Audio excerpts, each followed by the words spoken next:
스님들께 강의해드리고 있는 최태선이라고 합니다.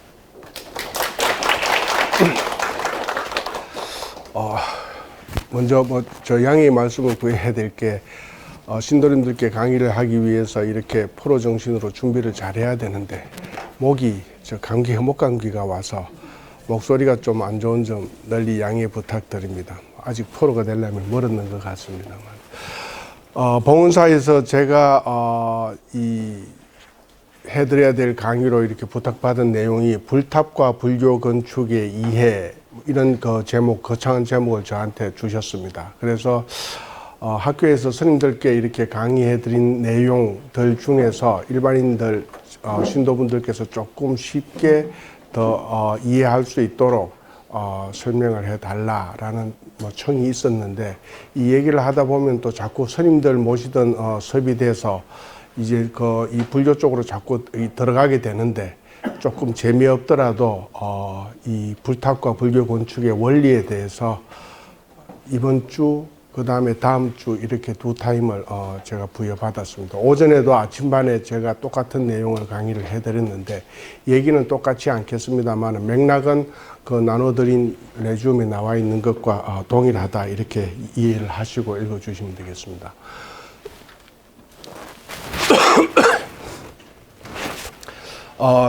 제목은 불탑과 불교 건축이라고 말씀을 드렸습니다만은, 불탑이든 불교 건축이든 그 조형물들은 어디에서 발생을 하는가라고 하면은 이 문화라는 것에서 다 문화의 산물로서 탑이 만들어지고 문화의 산물로서 불교라는 건축이 만들어진다라는 겁니다. 그러면은 조금 문화론 입장입니다만은 문화라는 것은 무엇으로 얘기를 간략하게 해드릴 수 있겠는가 하면은, 일단 어떠한 그룹, 우리 지금 모이신 여러분들이라면은 이분들이 평생 간다라고 했을 때는 이분들이 가지는 의식주의 생활 패턴들이 이제 문화의 그 각 요소, 세부적인 사항들이 되는 것입니다. 그렇지만은 이 봉은사 교육관이라는 이 공간에서, 작년에도 제가 여기서 똑같이 강의를 해드렸고 그전번에도 강의를 해드렸습니다마는, 그러한 상황에 보았을 때는 똑같은 교육관입니다마는 3년 전에 들으셨던 분, 2년 전에 들으셨던 분, 올해 들으시는 분 해서 이 구성원들은 달라지는 현상들이 보이게 됩니다. 그죠? 그래서 그러한 것들이 뭡니까? 결국은 3년이라는 시간축을 얘기를 하는 것이고, 그 시간축 안에서 구성원들은 어떻게 변화되느냐라는 겁니다. 그거는 곧 뭔가 하면은 지금 1세대 분이 계시고 아버지 세대, 할아버지 세대, 정조부 세대, 고조부 세대 쭉 올라가면서 구성해왔던 그 지역에 사는데, 그 패턴은 똑같은 것이냐, 조금씩 달라지는 것이냐. 제사의 기법이 김씨네들의 제사가 다르고 박씨네들의 제사 관습이 조금씩 다르듯이, 그러한 것들의 흔적들이 곧 그 집단의 문화다라고 얘기를 할 수가 있습니다. 그래서 문화라는 것은 역사적인 시간성을 쭉 가지고 있기도 하고, 또 그 공간이 가지는 기후 지리적인 이 자연적인 조건하고 그 사회를 구성하는 구성원들이 이 자연적 조건 등등에 따라서 만들어내는 터부와 관습이 있습니다. 그래서 우리 집단에서는 죽어도 그것은 통용을 못하겠다. 지금 좀 불행합니다만은 서초동 그룹하고 광화문 그룹에서 서로가 서로를 인정 못하는 터부 시대는 그러한 내용들이 구성이 돼서 문화라는 그 집단의 문화다라는 것을 만들어냅니다.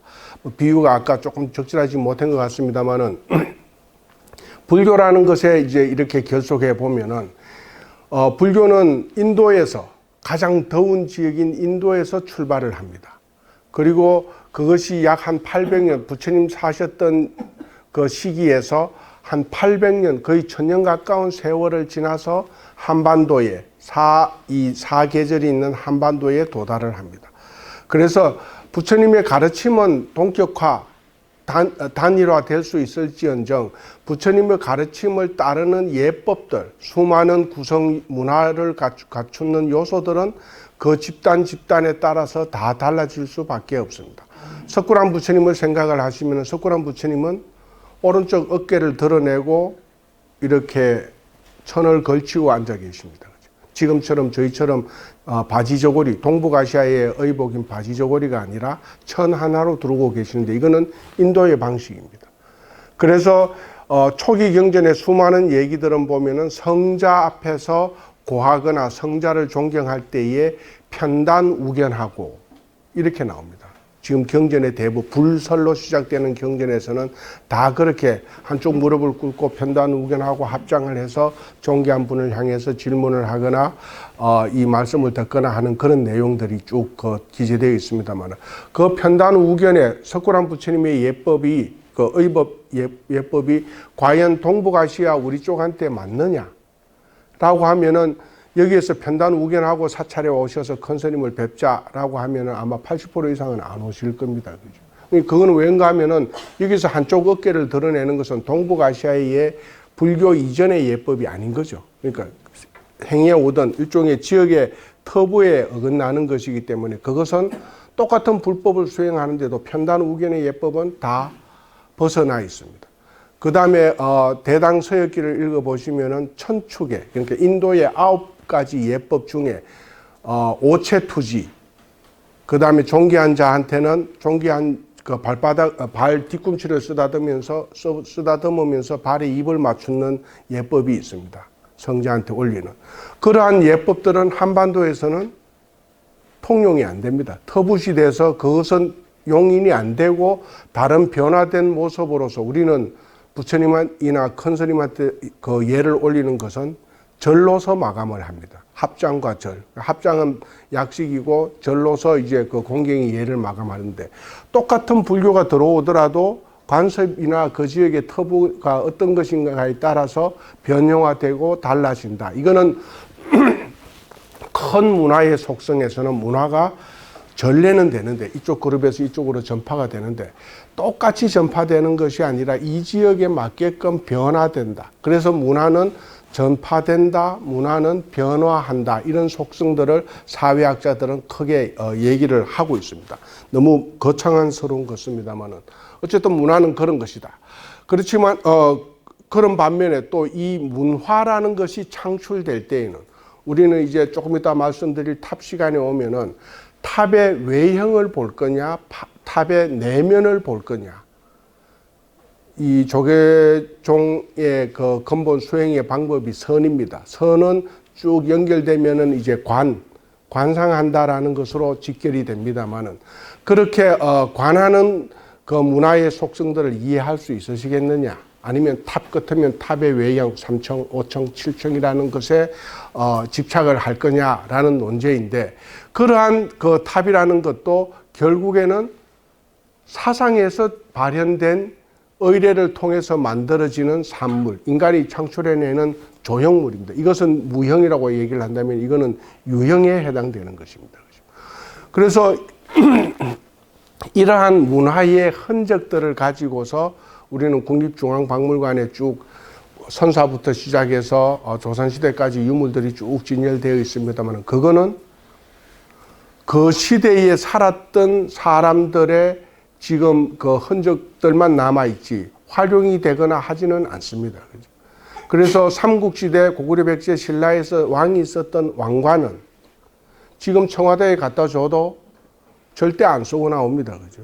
그러니까 그거는 그 고대의 아까 보셨던 시간축에서 과거 시대의 집단의 최고 수장자가 썼던 일종의 이 상징물과 같은 것이지 지금은 그것이 통용이 안 되기 때문에 문화 재의 흔적으로서 저는 표현을 이렇게 단절의 마크를 그려놨습니다만은 그러니까 아버지 없는 고아와 같은 겁니다. 그 왕관을 줘도 아무데도 활용을 할 데가 없으니까 박물관에서 이것은 옛날에 어른들 최고의 그룹들이 썼던 왕관이다, 표식이다라는 것으로서 대치를 하는데 그에 비해서 750년에 세웠다고 얘기하는 불국사의 석굴암 부처님, 뭐 석가탑, 다보탑, 아니면 지금 21세기에 봉헌사에 모셔져 있는 각종 이 불교의 조형물들은 시간은 다르지만 750년에 만들어서 750년에 신앙화했던 스님이나 만든 자는 없습니다만 쭉 맥을 개성을 해서 그죠? 문화를 개성하고 있어서 지금 21세기의 스님도 석굴암 부처님께 예를 올리고 있습니다. 그래서 그거는 문화의 재가 아니라 국가가 얘기하는 문화의 흔적이 아니라 종단에서는 성보라는 이름을 또 별도로 부여를 합니다. 그래서 성보라는 것은 신앙의 대상이 활용화되고 있는 것들을 가지고서 지칭을 하는 거죠. 그래서 얘기가 사상에 의해서 만들어진 문화의 현상들, 유형적인 것이 지금도 계승되고 창달되어서 유지되는 것은 불교적인 것이 거의 유일하죠. 원래의 이 서원이 세계유산으로 등재가 되긴 했습니다만 서원에서의 예법은 조선 500년의 아주 짧은 시간, 불교에 비해서는 엄청나게 짧은 시간이죠. 500년에 한반도에서 유지되어 왔던 성리학, 유교 같은 것을 유지를 하는 패턴이고 그것은 유교라고는 얘기를 합니다만은 뭡니까? 그 교단을 형성할 만큼의 세나 권위나 그 다음에 방편들이 만들어지지 않은 것들이죠. 그죠? 그래서 그것을 비한다면은 한반도의 문화를 개성할 수 있는 것, 이거는 불교가 거의 유일합니다. 지금은 기조 패턴이 조금 바뀌었습니다만은 저번 박정권의 때에서의 문화재청의 기본 모토가 민족 문화를 개성한다. 그 개성하는 민족 문화의 원류는 어디서 찾을 것인가 했을 때 불교에서 찾자 이렇게 돼 있습니다. 우리가 지금 기억적으로 유교를 굉장히 깊게 신행하시는 분들도 계시겠습니다만 그 조상의 이 위패를 잘 모시고 하는 그런 것도 하시는 분도 계시겠습니다만은 여러분들의 생각에서 기억을 거슬러 올라가시면은 한 세대가 지금은 100년 가까이 됩니다만은 과거에는 30년입니다. 그죠? 30년을 한 제너레이션으로 했을 때 올라갈 수 있을 때 기억의 끝점은 어딥니까? 한 200년, 300년? 남짓한 그 정도의 사고입니다. 그러니까 우리 집의 제사 예법이 이런데 이 조기를 언제부터 홀수로 놓기 시작했을까? 짝수로 놓기 시작했을까? 여쭤보면은 재래학이라는 그 조선시대 유교 책을 보지 않는 이상은 기억을 하시면은 한 정조부, 고조부 이 정도밖에는 안 된다라는 거죠.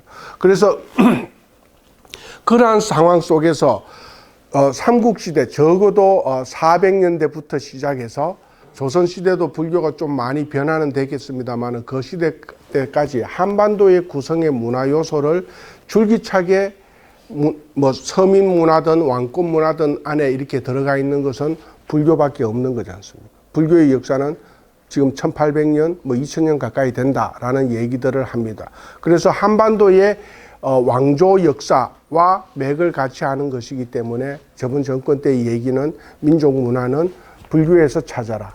잊어버린 그 예법들은 다 불교에서 찾아보자라는 그 슬로건이 있었습니다. 그 정도로 어쨌든 여기에다가 불교를 대입하게 되면 불교 사상이 불교 의례를 통해서 불교 문화를 만들어내고 그 불교 문화는 성보로서 지금까지 계속되고 있다. 이런 그 논리가 되겠습니다. 조금 억척스럽기는 합니다만. 이 그림이 아까 말씀드렸던 석가모니 시달타께서 이 넓은 인도 전역 중에 그때 당시는 요 하얀 점에 해당되는 인도의 북동부 쪽에서만 태어나시고 행보하셔서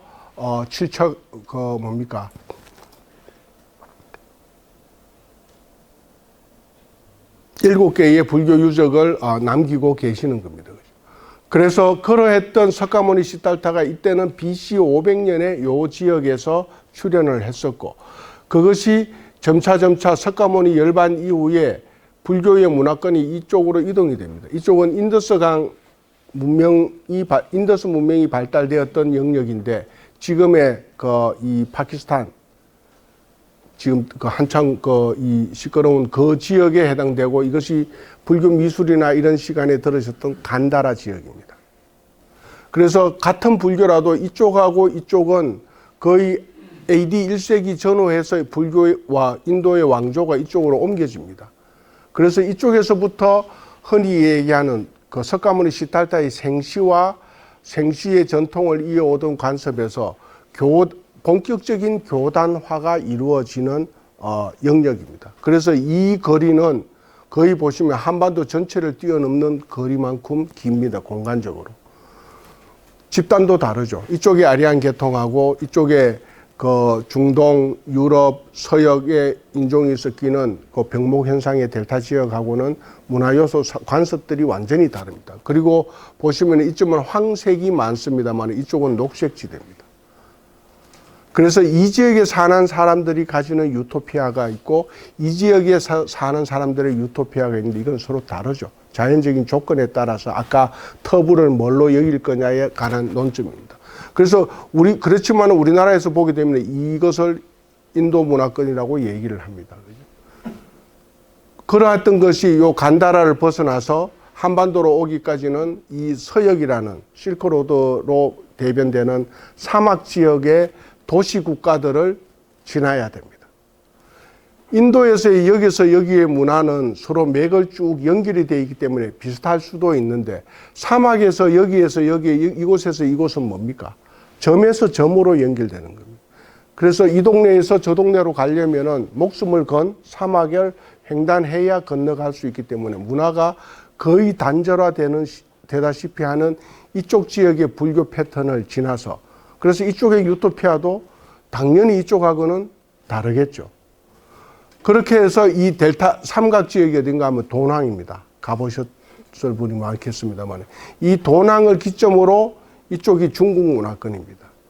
그래서 이 중국 문화권에서 이렇게 여러 갈래로 흩어져서 들어오는 불교를 한 왕조가 집결을 시키고 한 왕조가 집결을 시키는 반면에 또 한에서 얘기하는 북쪽의 오랑캐, 흔히 얘기해서 남조, 북조라고 하는 이 북위에 해당되는 기마계통에 가까운 민족들이 또 불교를 맨 섭합화시킵니다. 그런데 동북공정뿐만 아니라 중국은 한 중심의 그 역사를 얘기를 하고 있기 때문에 모든 불교는 이 한을 통해서 북쪽으로 올라가고 밑으로 내려가고 한반도로 간다라고 그들의 교과서에는 그렇게 만들어져 있습니다만 실질적으로 이 지역부터 이리 오는 불교하고 이리 바로 가는 불교, 요저 파란색으로 그림을 그려놨습니다만은 스텝 로드, 그러니까 유목민들의 그 루트하고 이게 동시에 변행되는 것이다라는 게 요즘의 이제 불교사의 해석입니다만 어쨌든 그러한 영역을 거쳐서 한반도의 고구려의 불교가 먼저 받아들여지고 그 다음 백제의 불교가 받아들여지고 고구려 백제가 융합된 것을 제일 마지막에 이 변방 마지막에 있는 신라가 불교를 받아들이게 되는 겁니다. 그래서 고구려 백제의 불교가 도달할 때가 310년, 340년 하는 세월입니다. 부처님께서 태어나셔서 구법 피안의 세계를 얘기하셨던 시절부터 시작하면은 빨라야 900년. 늦으면 신라 단계의 6세기 같으면은 거의 1000년 넘는 세월이 거쳐서 한반도에 불교가 들어오는데 시간의 1000년의 역사라고 하면은 하나를 계속 지탱하기는 너무나 먼 변화를 누구나 생각을 할 수가 있습니다. 이거는 변화라는 것은 변질로 넘어올 수도 있지만은 그 요소를 발달시켜서 뭐 예를 든다면 흙으로 만든 것을 청동으로 만들고 철기로 만들고 하는 기술의 발달로 넘어오기 때문에 똑같은 예법이 진행될 수는 당연히 없는 겁니다.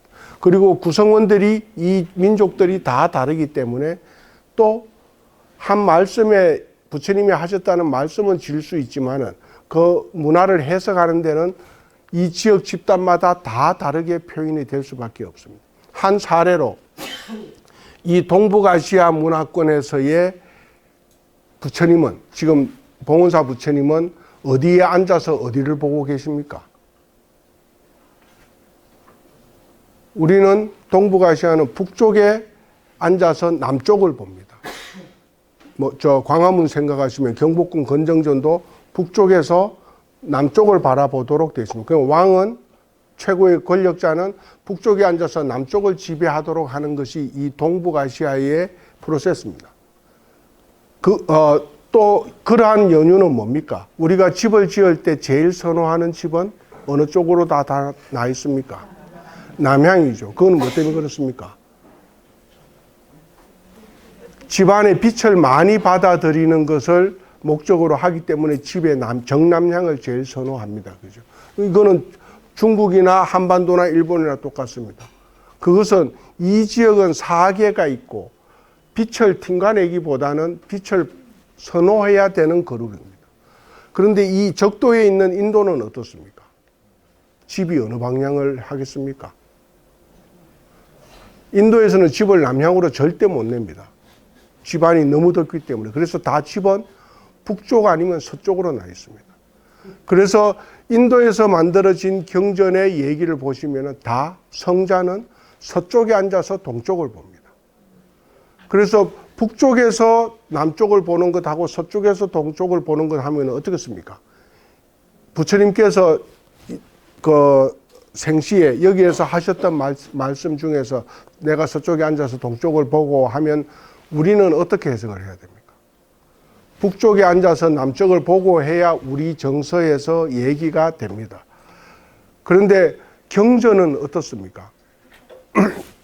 석가모니께서 열반에 드시고 석가모니를 시자했던 분이 누구죠? 안한존자죠. 안한존자. 안한존자가 시봉을 쭉 하셔서 기억력이 좋다라고 추정을 합니다. 경전에 기억력이 좋다 이런 얘기는 없고요. 그런데 그분께서 석존이 바로 첫근에서 모셨기 때문에 석존이 하셨던 말씀을 다 외우고 있다. 경전에는 그렇게 되어 있습니다. 그래서 500아란, 그러니까 499아라한이 모여서 이제 이 정명을 해야 됩니다.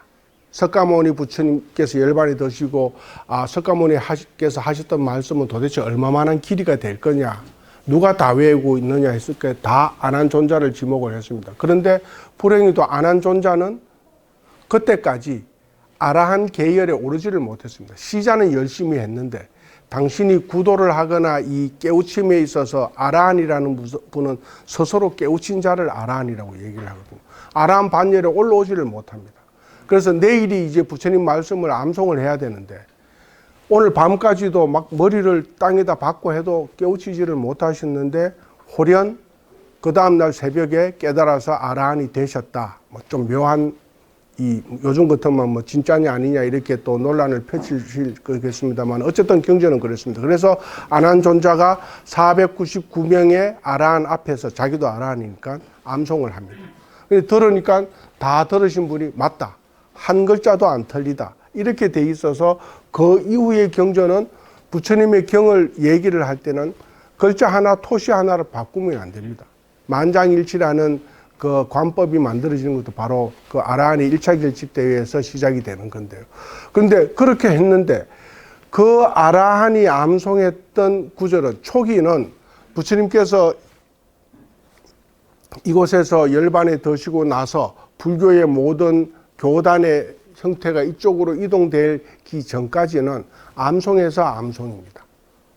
그런데 부처님은 어느 나라 언어를 썼겠느냐? 라고 하면 인도의 마가다국의 왕자였기 때문에 마가다어라는 것을 썼다고 되어 있습니다. 우리로 치면은 호남권 사투리쯤으로 한다면은 그 호남권 사투리로 부처님이 말씀을 하셨으니까 호남권 사투리로 거시기 했다라는 게 그대로 그 옆에 국가로 전달이 되겠죠. 그런데 이분들은 거시기 했다라는 것은 상투적으로 아시는데 그 거시기가 무슨 의미인지는 이해가 안 되는 겁니다. 그러면 그렇게 해서 인도 국가는 수많은 언어로 되어 있지 않습니까? 도저히 경전을 통합화를 못 시킵니다. 그런데 왜 암송에서 암송으로 전하라고 했는가 하면 안한존자가 암기했던 것을 혹자 다른 사람이 그걸 기록으로 남기게 되면은 밑줄 긋고 자기 생각을 집어넣어서 경을 변질시킬까 봐 초기에 보관하는 방법이 암송이었습니다. 그래서 구전에서 이분이 적자가 돼서 다 외우고 그 다음 분이 외우고 해서 넘어오는데 이쯤 오면 언어도 다르죠. 마가다어 자체를 모르는 그룹인데요. 그렇게 돼서 어떻습니까? 그러면은 기록으로 남기자라는 게 이 시점, 석종께서 열반에 드시고 한 400년 지난 시점부터 글로서 남겨지자라는 겁니다. 그래서 그 이후에 만들어졌던 내용들이 중국에 다 모아서 중국의 한자 문화로 다 또 새로 번역을 합니다. 그래서 우리한테 전해지는 것은 고려대장경, 그 다음에 기타 그 대장경들은 다 한자로 되어 있는 거는 이 문화권에서 중국인들이 어떤 경전을 먼저 가지고 온지는 모릅니다. 여기서부터 이까지 가기까지에 1번 경전, 2번 경전이 여기서 만들어졌다 하더라도 도달이 2번 경전이 먼저 도달하면은 먼저 번역을 했기 때문에 다만 중국에서 번역했던 연대는 적어놨습니다. 기록의 문화가 있어서. 그래서 암경이 몇 년에 번역이 되었고 정일 암경은 207년에 번역이 되었다 이렇게 필서가 되어 있기 때문에 우리로 봤을 때는 역사적인 시간축을 굉장히 알기 좋습니다. 정일 암경이 207년에 예를 들어서 그 번역이 되었다라고 하면은 100년 단위 때는 중국인들이 정일 암경이라는 걸 몰랐었겠죠. 그런데 207년 이후는 정일 암경이라는 내용과 그 다음에 그 안에 있는 그 의미들을 다 캐치를 할 수 있는 게 이 불교에서 전달되어 나가는 문화의 속성들입니다. 그래서 어쨌든 이러한 상황에서의 문화의 전달이라는 것이 이 1세기가 한반도의 경전에 도달하게 될 때까지 그 다음에 이 남반구에서 만들어졌던 언어가 서에서 동이라는 것이 북에서 남이라는 것으로 각인될 때까지 그러면 기록되면은 중국 경전에도 서해에서 부처님은 서해에서 앉아서 동으로 본다 이러면은 중국 가람은 다 남북으로 되어 있는데 가람을 바꾸든지 경전을 바꾸든지 둘 중에 하나를 해야 됩니다. 그래서 부처님이 하신 말씀 중에 논이 붙습니다. 해석하는. 그 논이 붙어서 지금 우리가 아는 그 해인사 8만 대장경은 그 다음에 그 부처님이 하셨던 말씀, 성녀들이 어떻게 살아야 한다는 율장, 그 다음에 그러한 경을 해석해 놓은 논, 풀어놓은 백과사전 같은 그런 것으로서 경률론을 하나의 경전이라고 우리가 표현을 합니다만 그 경전의 의미도 상당 부분 달라질 수밖에 없다라는 겁니다. 우리는 부처님의 색깔을 뭘로 이해를 하십니까? 부처님은 표면에 어떤 색을 갖고 있습니까? 금색입니다. 우리는 황금색입니다. 그 황금색은 왜 황금색이겠습니까? 중국의 천자가 입는 우리나라 왕이 입는 옷이 뭡니까? 골룡포의 색깔이 황금색입니다. 그래서 부처님 거민이 앉아있기 때문에 부처님은 금색이라서 거민이 앉아있기 때문에 지금은 대웅전이라고 편액을 씁니다만 대웅전 이전에는 다 금당이라는 용어를 씁니다. 명문으로 나와 있는 그때의 지붕에 올라갔던 기와나 이런 데를 보면 무슨 사 금당. 그 금당은 부처님이 앉아 계시는 정각입니다. 근데 그 금당이 이 인도 지역부터 인도의 부처님 색깔은 무엇입니까? 혹시 인도나 스리랑카 성지순례 가신 분들은 부처님 색이 무슨 색으로 되어 있습니까? 보신 적 있나요? 초기 경전과 인도는 다 백색이 부처님의 색입니다. 그래서 뒤에 나오겠습니다만 문화의 질에서 우리는 한반도의 문화라고 하면은 줄여서 여러 가지 얘기가 있습니다만은 백이민족이라는 얘기를 씁니다. 단군, 신앙과 관련한 이 한반도의 프로세스죠. 근데 진짜로 우리가 백이민족이라고 생각을 하십니까?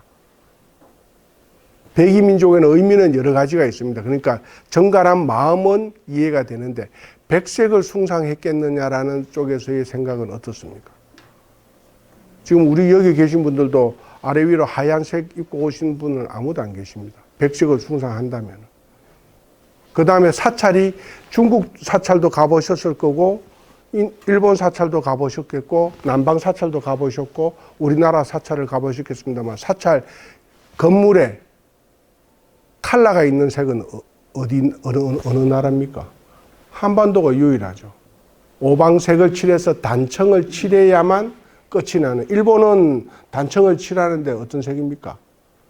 나무를 보호하기 위해서 주칠, 붉은 칠 아니면은 흑색 칠을 하고 중국도 역시 마찬가지죠. 그런데 우리는 색색 동남서북 중에 모든 색깔을 다 활용해서 칼라를 입혀야 스님께서 불사가 끝났다라고 얘기를 합니다. 이제 그런 상황에서 우리의 백이 민족으로는 과연 어떻게 받아들일 거냐라는 것은 좀 고민해 보실 필요입니다.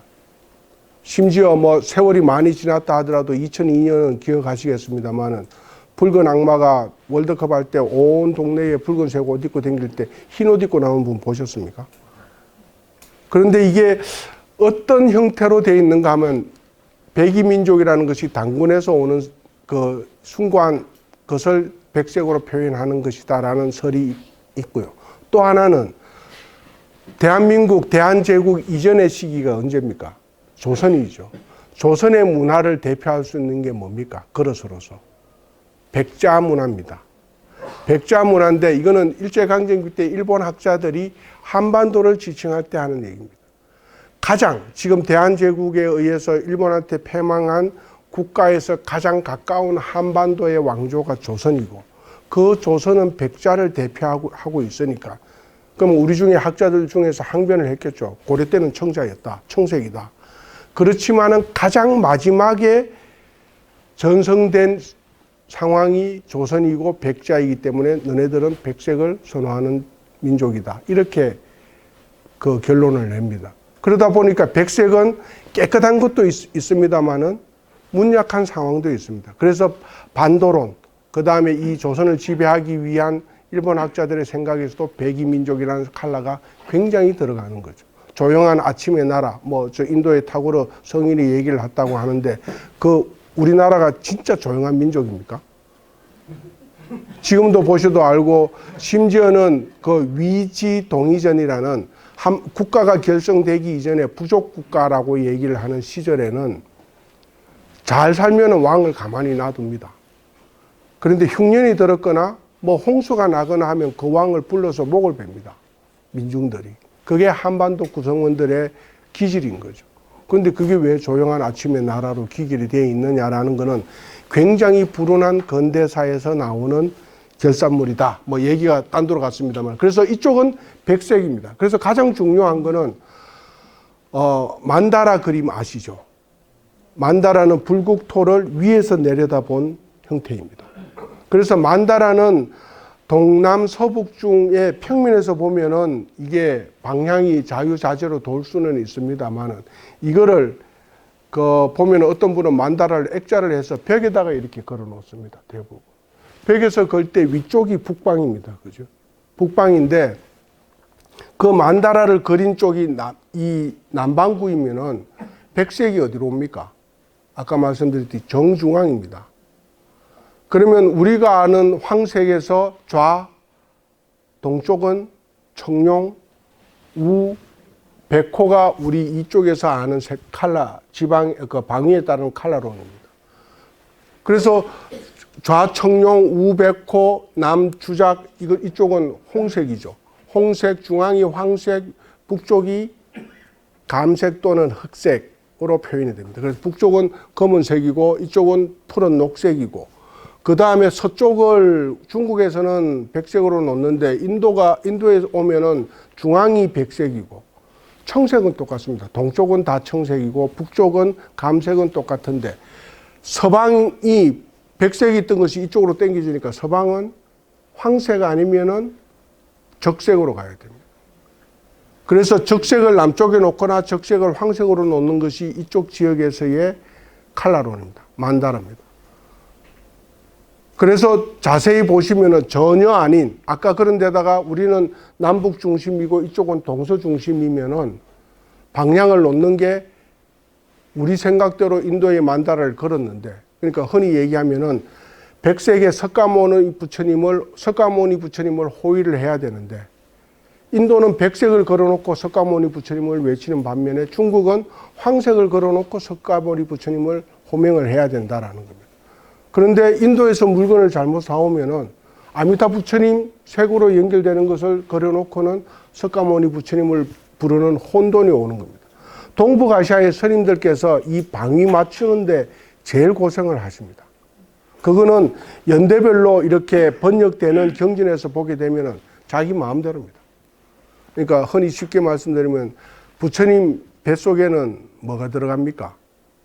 복장장음이라고 해서 그 내용물이 들어가야 부처님으로 이제 놔두시는 거죠. 그 복장장음 안에 들어가는 핵심이 후령통이라고 해서 일종의 오장육부를 가늠하는 내용물들이 들어가는데 거기에 오방위가 결성이 되고 그 오방위에 따라서 종류가 14물목이 들어갑니다. 다 칼라별로 들어갑니다. 그런데 이 칼라를 어떤 물건은 나중에 한 조선시대쯤 오게 되면 어떤 물건은 중방이 황색이고 어떤 물건은 백색이 황색이고 해서 이 뒤죽박죽입니다. 아마 그렇게 진짜로 사람을 만들었으면 뭐 간장이 밑에 들어가 있고 뭐 이 해서 그분은 아마 일찍 그 생명을 마치지 않을까 할 정도로 그런 형태로 혼란스러운 것이 이 문화의 차이에서 오는 요소들이다라는 겁니다. 서론이 너무 길었습니다. 그러면서 이 방금 보셨던 것이 지역에 따르는 문화 이론입니다만은 우리는 조계종의 풀네임이 뭐로 되어 있습니까? 앞에 대한불교 조계종입니다. 그 풀네임을 푸시면 문화를 알 수가 있는데 우리는 그러면 조계종에서는 적어도 어떤 불교를 한다는 얘기입니까? 한국 불교를 신앙화하고 있는 거죠. 아까 말씀드렸듯이 인도 불교와 중국 불교의 문양 사이클, 방향 사이클이 다르고 예법이 다르다라고 했는데 그럼 우리는 뭐를 신앙하는가 하면은 불교는 하는데 인도 불교도 아니고 서역 불교도 아니고 중국 불교도 아니고 한국적인 불교를 신앙화하고 있다라는 겁니다. 애석하게도 우리는 아리안 계통이 아니고 석가모니의 후예들이 아니라서 한국적인 불교적인 형태를 변형화시켜서 가지고 오는 거죠. 그래서 우리 신도님들은 뭐 한국에 사시니까 당연히 한국 불교를 하는 게 지당하시겠다 하지만은 구법을 그 생명으로 삼는 출가하신 스님들께서는 간화선이 옳은 거냐? 간화선은 웬만큼 해봤으니까 석가모니가 하셨다는 위파사나를 배워야 오리지널 불교를 하는 거 아니겠느냐 해서 지금은 조금 덜 하십니다만은 제가 종단에 있을 때 7년부터 한 10몇 년 사이는 위파사나가 굉장한 열풍을 불었습니다. 우리 신도님들께서 아실 겁니다. 수행 방법에. 그런데 그 위파사나는 인도 지역에, 그러니까 적도 지역에 적도 스님에 맞는 형태로 수행을 하도록 되어 있는 게 위파사나입니다. 그런데 북반구에서 사셨던 스님이 남반구에 가셔서 저는 위파사나를 하겠습니다. 이렇게 떡 하면은 밑에 남반구, 흔히 남쪽의 불교를 뭐라고 합니까? 상자부 불교, 소성 불교라고 아마 불교 시간에 배우시죠. 그죠? 그 불교하고 우리 북반구 쪽에서의 불교는 무슨 불교라고 합니까? 대성 불교죠. 대성 불교와 소성 불교의 차이점이 뭡니까? 대성 불교는 내가 수행을 하면서 나보다根기가 낮은 사람을 끌어내려고 하는 이타행을 기본의 수행 방법에 포함을 시키지 않습니까? 이타행을 하시면서 자기는 자기의 수행을 한다. 이게 대성불교의 기조 원리입니다. 그래서 혼자서 독학하는 것보다 다른 사람을 구제해 주는 게 훨씬 더 공력이 높은 것이 대성경전의 텍스트입니다. 근데 상자부 불교는 어떻습니까? 9가지 예법 중에서 내가 우리 스님께 무릎을 꿇고 오체투지해서 발바닥에 그 맨발로 다니는 발바닥에 입을 맞추고 발바닥을 쓰다듬어도 이분은 내한테 아무런 그 표시를 안 합니다. 그래서 소성불교에서 너무 좀 각박하다 싶어서 한쪽 구석에 기전이 나옵니다. 그렇게 오체투지를 하거든 마음속으로 머리를 쓰다듬으시면서 이 사람의 수행을 완성될 수 있도록 기도해 줘라. 이게 경전에 나옵니다. 그런데 이 대성불교에서 스님께 막 걸어가시는데 오체투지하면서 100배를 했는데 스님이 쌩까시고 가시면 어떻겠습니까? 다시는 안 오시려고 그럴 겁니다. 그래서 그게 위쪽 그룹에서 보이는 이타행, 서로의 공유를 누리는 반면에 남방에서는 나는 내 도닦기도 바쁘다는 거죠. 내가 깨닫기도 바쁜데 네가 내한테 하는 거는 네가 복 짓는 거지 내가 복 짓는 거하고는 아무 관계가 없다니까 그건 네가 하고 싶은 만큼 100배를 하고 싶으면 100배를 하고 뭐 이런 겁니다. 2000년 초반에 우리 총무원장 스님께서 스리랑카 캔디 불치사로 그 치아사리를 친견하시러 갔습니다. 가셔서 이제 그러니까 한국 불교하고 스리랑카 불교가 이제 그 교류가 되고 하는 뭐 그런 데 했는데 우리처럼 중국처럼 체면을 따지고 하는 쪽에서 가시면 당연히 총무원장이 오셨는데 불치사 주지 스님께서는 1대1로라도 해서 아이고 오시지요 이렇게 안내를 할 거 아닙니까? 완전히 쌩까십니다.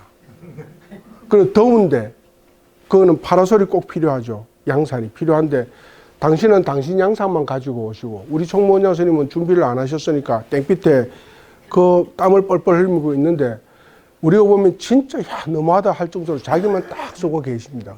의식을 하는데 그거는 뭔가 하면은 그쪽은 네가 더우면 네가 양산을 구하고 네가 하는 거고 내가 네한테 핸들 뭐 내가 복 짓는 거하고는 아무 관계도 없으니까 이런 겁니다. 그래서 총무원장 스님 처음에 오셔서 굉장히 격노했습니다. 특히 그쪽은 쉽게 말씀드리면은 북방부 불교의 대성불교의 스님을 스님으로 인정을 안 하십니다.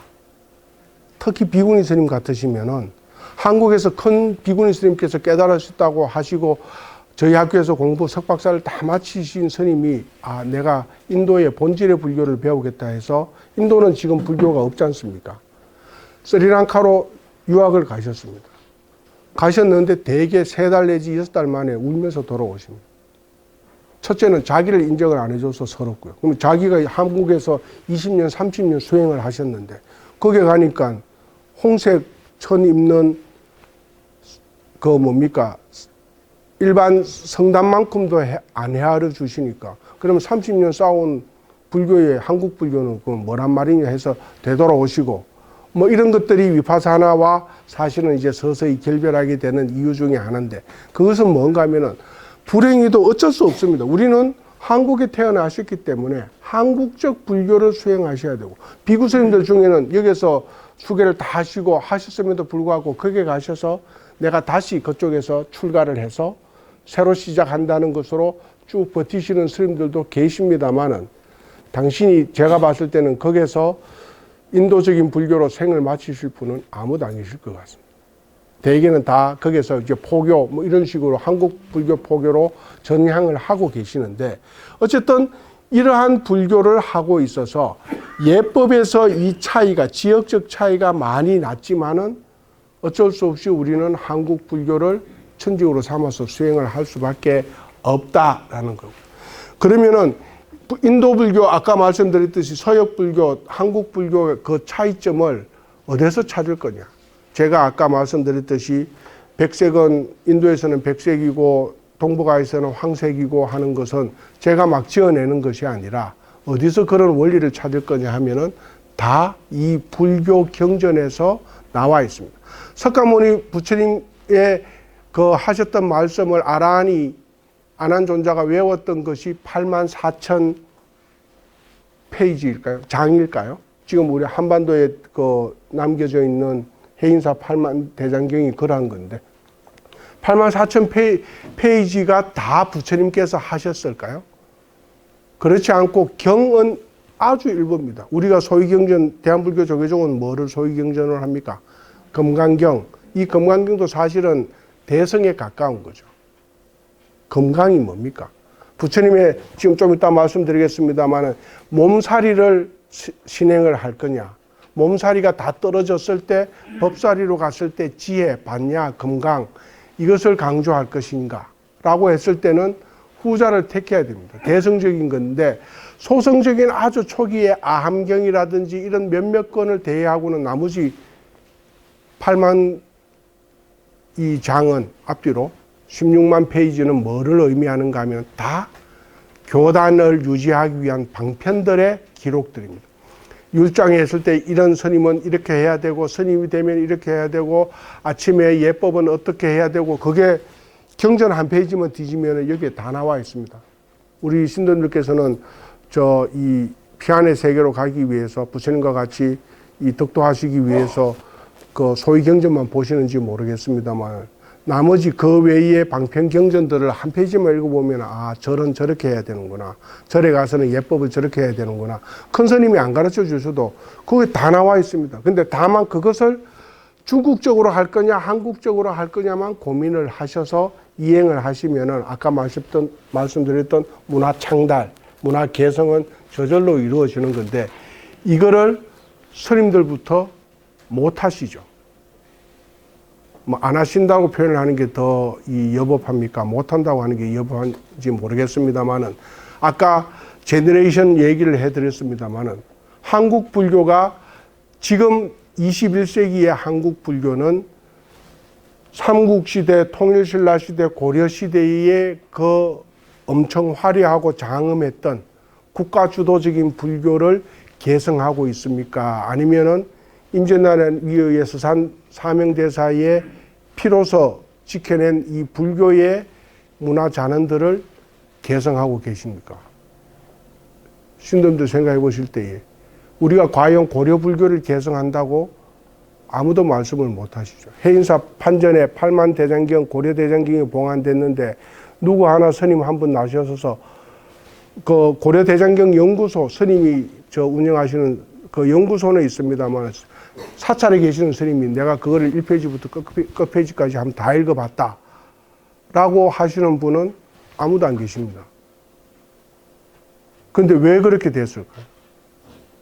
조선시대 선불교는 통일신라 말 고려 때부터 등장을 합니다만은 조선시대 때 사셨던 스님의 환경은 고려시대 때 사셨던 스님의 환경하고 어떻습니까? 고려시대 때는 귀족 자제, 왕족, 엘리트 서울대학교 출신들이 유학을 가서 불교를 배워와서 한반도에 좋은 선진문물과 불교를 공유했던 그룹이고 조선시대는 왕조에서 더 이상 불교는 땡 하니까 이 스님들이 다 출가하시는 스님들이 못 먹어서 호구지책으로 출가하시는 스님들이 반이 넘으시지 않습니까? 그 중에 맥을 이어오시는 분들은 극소수고. 그죠? 그래서 그러한 스님들이 구해야 되는 피안의 세계로 가기 위한 방법은 뭡니까? 교학불교? 교학불교는 부처님 경전을 계속 읽음으로 해서 거기에서 깨달음을 얻는 것이 교학불교죠. 그러니까 공부하는, 책을 보는 스님으로 갈 거냐? 아니면은 또 하나는 뭡니까? 내가 참선 털고 앉아서 내가 깨달았다고 하면은 우리 신도님들께서 저한테 야, 너 진짜 깨달았노고 대들 뭐 이렇게 항변하실 수 있겠습니까?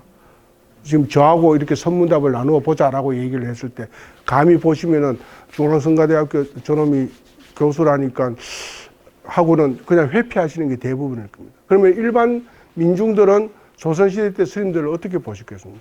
내가 선을 해서 내가 갑옷을 털고 깨달았다 하는 거 하고 교학적인 내용을 내가 다 읽어서 교학적 교리를 얘기해 주는 거하고는 이쪽이 훨씬 편합니다. 제가 스님을 폄하하는 건 절대 아니고요. 그냥 상황에서 출가하신 분들도 글을 읽으신 스님보다는 글을 안 읽은 스님들이 훨씬 많으시지 않습니까? 조선시대. 특히 임난 이후에는.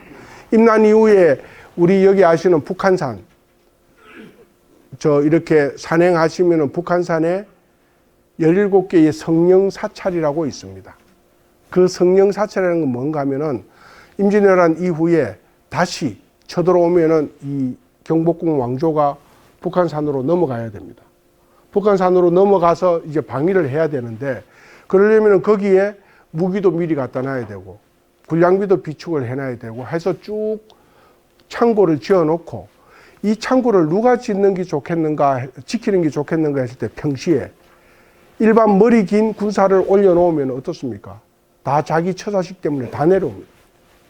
다 도망오기 때문에 성군, 임진왜란 때 싸우셨던 성군이라는 성단을 조직해서 최고의 그 기구를 중흥사, 지금 복원해 놓고 있습니다만 중흥사에다가 본부를 두고 나머지에 일종의 소대장급들을 다 포진 선임을 시켜 놓으셨는데 관찰사가 진짜 이 성군들이 잘 지키고 있는지 자명을 합니다. 계속 자명을 하는 기록이 나오는데 가서 보니까 다 숫자는 그대로입니다. 왜 그런가 하면 이 스님들이 도성에 내려와서 탁발하거나 천시받는 것보다는 그거 지키고 있으면 밥은 주시니까 당연히 사찰에서 법당도 하나 있습니다. 무기고 바로 앞에다가 법당을 지어서 무기고하고 법당을 같이 지키도록 만들어 놓죠. 그건 뭔가 하면 무기고나 식량고는 지붕이 죽어도 뭐로 돼야 됩니까? 기와지붕으로 돼야 됩니다. 초가지붕으로 하면 불나버리면 다 타버리지 않습니까? 그러면 법당도 원래 기와지붕이니까 무기고 반을 써서 금당이라고 대웅전이라고 만들어줘서 지켜라라고 했는데 관찰사가 가서 보니까 숫자는 다 맞는데 자는 문을 벌컥 열어보니까 스님들이라는 분이 하는 행세가 한 사람은 다리 올리고 누워서 콧노래 부르고 주무시고 뭐 흥얼흥얼거리고 그게 그분들의 생활이다라는 겁니다. 그래서 관찰사가 하도 답답해서 자기는 유생이지만은 성녀면은 경전하고 뭐 이런 거 안 보냐 이렇게 했더니 그분들이 하시는 얘기가 책이 있어야 보죠. 그게 그때의 임난 직후의 성군들의 모습입니다. 국가는 뭐 불교를 장려했다 이렇게 조선 중기 이후의 교과서에 나옵니다만 지키기 위해서 성군을 그냥 모아놓은 거죠. 그래서 관찰사가 도저히 딱해서 다음 감찰하러 올 때에 자기 집에 있는 불교 서적을 다 꾸려서 갖다 줬다 뭐 이런 기록이 나옵니다. 근데 그거 갖다 줬는데 본 스님은 몇 명쯤 되실까는 뭐 기록이 안 나와서 그냥 상상에 맡깁니다만 어쨌든 그런 불교를 대한불교가 지금 개성을 하고 있습니다. 좀 쉽게 말씀드리면 우리 할아버지 정조 할아버지는 영의정 뭐 이 참의관 다 지내셨는데 우리 아버지는 노름에 빠져 있는 좀 술고래 같은 그런 분인데 이분을 또 아버지 아니라고 할 수는 없지 않습니까? 그래서 앞에서 얘기했던 문화 개성 창달이라는 것이 굉장히 힘듭니다. 그래서 아버지를 거쳐서 할아버지로 갈 거냐. 일정 부분은 경전을 텍스트를 공부를 하셔서 바로 정조 할아버지의 학문적인 역량으로 갈 거냐. 이거는 스님들의 몫이고 불교를 진행하시는 우리 신도분들의 몫이라고 생각이 됩니다. 그런데 우리 스님들은 지금 너무 바쁘시니까 아마 좀 이렇게 모이는 그룹에서 경전반 같은 것을 만드셔서 금강경을 열심히 해석하시는 것도 좋지만은 이런 방편들을 찾아서 우리 봉헌사에서 제를 지낼 때에는 이런 방법을 옛날에 썼다더라 하니까 이걸 한번 재현해 봅시다. 뭐 이런 겁니다. 지금은 연등회가 유네스코 무형유산으로 등재가 되면서 문화재청의 그 의뢰로 무형문화재로 등재가 되면서 조금 정례화되었는 것 같습니다. 그게 한 10년도 안 되죠. 한 7, 8년밖에 안 되는데 연등의 목적이 뭡니까? 세월은 많이 지났고 했습니다만 연등의 원래의 목적은 우리 신도님들이 그 광화문 거리를 활보할 수 있는 등 하나 들고 4월 초파일 날 다닐 수 있는 그 자격, 라이센스입니까? 연등의 원래 목적은 고대의 불교는 왕이 취합니다. 일반 호족들이나 민중들은 불교를 안 내줍니다. 그게 뭔가 하면 굉장히 고도의 철학이기 때문에 호족한테 그 불교를 내려주면은 대번에 뭡니까? 모반이 들어옵니다. 그 정치 철학을 가지고서. 그래서 삼국시대, 한반도에서 삼국시대는 왕만 불교를 가집니다. 경주 도성 내 주변에, 그 다음에 군사의 요충지에만 절이 있지, 지금처럼 뭐 부석사에도 있고 뭐도 있고 하는 거는 아닙니다.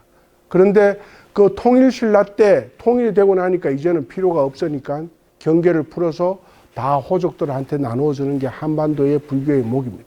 그래서 그때 당시는 일반 민중이 부처님의 얼굴을 볼 때 그 법당에 함부로 못 들어가죠. 경주 도성에 들어오기도 힘들 건데. 그래서 그런 상황에서의 형태는 4월 초파일 날 한 일주일 잡아서 지금 똑같습니다. 봉헌사에서 봉헌사 부처님을 만듭니다.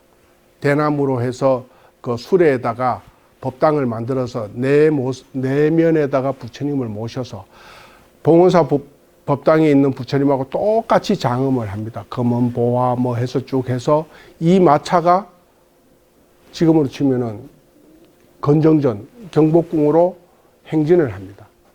행진을 하면은 여기서 행진할 동안에 그 수많은 길거리에 저작거리에 있는 민중들은 그때 살아야 부처님이라는 것을 봅니다. 그게 연등의 오리지널 목적입니다. 그래서 연등은 행열이 아니라 행상입니다. 부처님의 상이 나가는 게 근본 목적이고, 그럼 나머지 등 들고 쭉 가시는 분은 뭡니까? 그것을 따라가시는 호위하는 그룹입니다. 그러니까 우리는 신도님들이시니까 우리 봉원사 부처님을 우리가 호위하는 형태. 원래는 군사들이 앞뒤를 다 막고 이렇게 가서 봉원사 부처님, 또 어딥니까? 조계사 부처님, 어느 사 부처님 해서 광화문에 모이는 형태면은 서울 도성에는 4월 초파일 전후에서 부처님을 그때서 봅니다. 그런데 조용히 지나가면은 밥하다가 못 나오지 않습니까? 그래서 꽹과리를 울리고 기악을 울리고 해서 이게 무슨 소리냐 해서 나와서 보는 겁니다. 근데 그게 우리나라 기록에는 행상을 했다라는 행상 글자가 없어서 문화재청에서도 보면은 좀 답답합니다만은 그거는 중국이고 주변 국가의 4월 초파일이지 우리의 행렬하고는 다르다. 이렇게 해서 행렬을 계속 비춰놓습니다.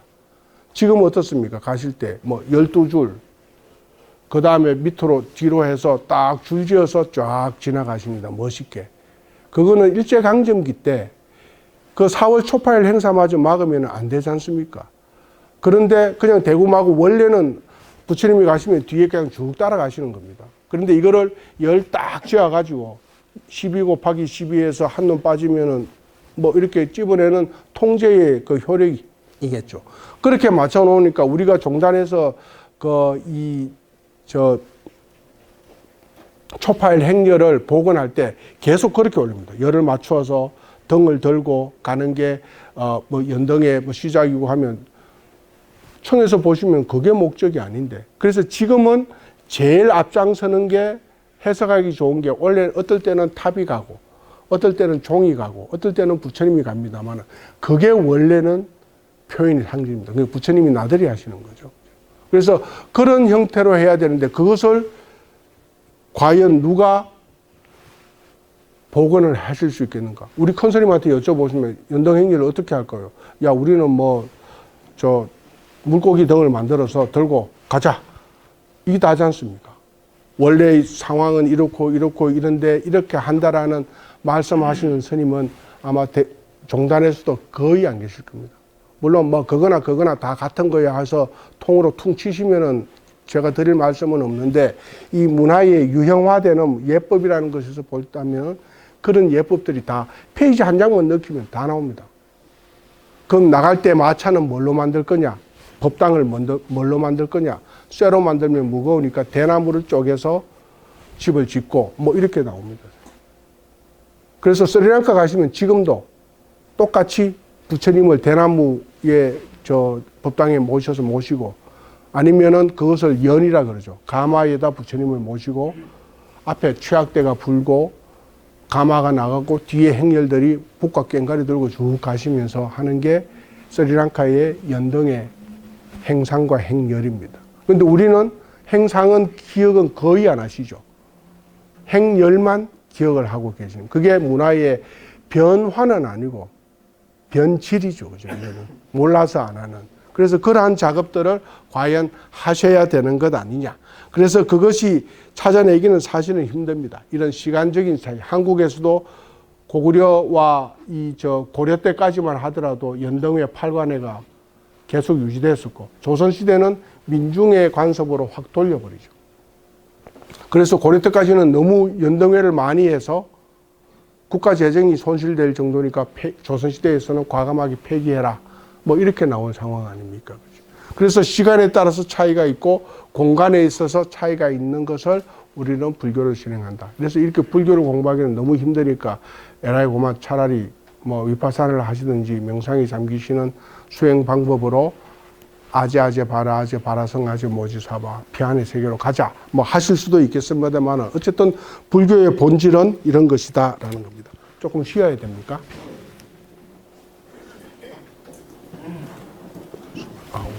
한 5분만 쉬겠습니다.